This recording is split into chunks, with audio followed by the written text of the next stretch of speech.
पप्पू, मेरे दादा ने 1875 की जंग में दुश्मन की टांगें काट दी थी। दोस्त, गर्दन क्यों नहीं काटी? पप्पू, वो पहले ही कटी पड़ी थी। बेटी, माँ, क्या मेरी नाक चिपटी है? माँ, नहीं बेबी। बेटी, क्या मैं हाथी की तरह मोटी हूँ? माँ, तुम तो दिखने में बहुत स्मार्ट हो, मेरी भी बारबी डॉल जैसी। बेटी, क्या मेरा रंग काला है? माँ, नहीं, तुम बहुत प्यारी है। बेटी, तो फिर लोग क्यों कहते हैं तुम अपनी माँ जैसी लगती हो? माँ, लावा जूती, बेगैरत जई, मोटी फीनी, काली हबशी, फूफी ते गई है सारी। लड़की ने पिक्चर अपलोड की और साथ में लिखा, मैं कैसी लग रही हूँ? पप्पू, तेरे बाप ने तुझे 30 या 40 हजार का मोबाइल खरीद कर दिया तो 500 का शीशा भी घर लगाया होगा, उसमें देख हमसे क्या पूछती हो? अमरीकी पावर हाउस कॉल करते हैं, जापानी फ्यूज चेक करते हैं और पाकिस्तानी गली में जान कर कहते हैं, आहो सारे दी गई है।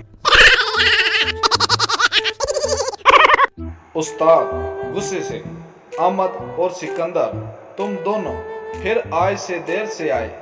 अहमद, सर मेरा रुपया गुम हो गया था। उस्ताद, सिकंदर तुम? सिकंदर, सर मैंने इसके पैसे पर पैर रखा था। बीवी को थप्पड़ मारकर शोहर बोला, आदमी उसी को मारता है जिससे वो प्यार करता है। बीवी ने 2 थप्पड़, 4 लाते, 10 डंडे मारे, मार मार के शोहर की हालत बुरी कर दी और बोली, आप क्या समझते हैं कि मैं आपसे प्यार नहीं करती? बीवी, तुम मुझे ऐसी 2 बातें बोलो कि एक से मैं खुश हो जाऊं और दूसरे से मुझे गुस्सा आ जाए।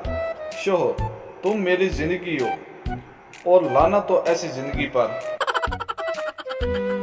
आदमी, आपका कुत्ता तो बिल्कुल शेर जैसा लगता है, क्या खिलाते हो?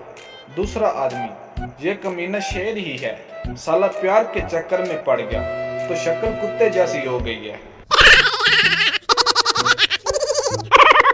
भुट्टो ने कहा था, कौम घास खा लेगी लेकिन एटमी बम जरूर बनाएगी। जरा सोचिए, जो कौम घास खाकर एटम बम बना सकती है, वो खोते खाकर क्या क्या बना डालेगी। 90% लोगों ने अभी से सोच लिया है कि वो ईद पर ब्लैक सूट लेंगे ताकि इंसान गोरा गोरा नजर आए।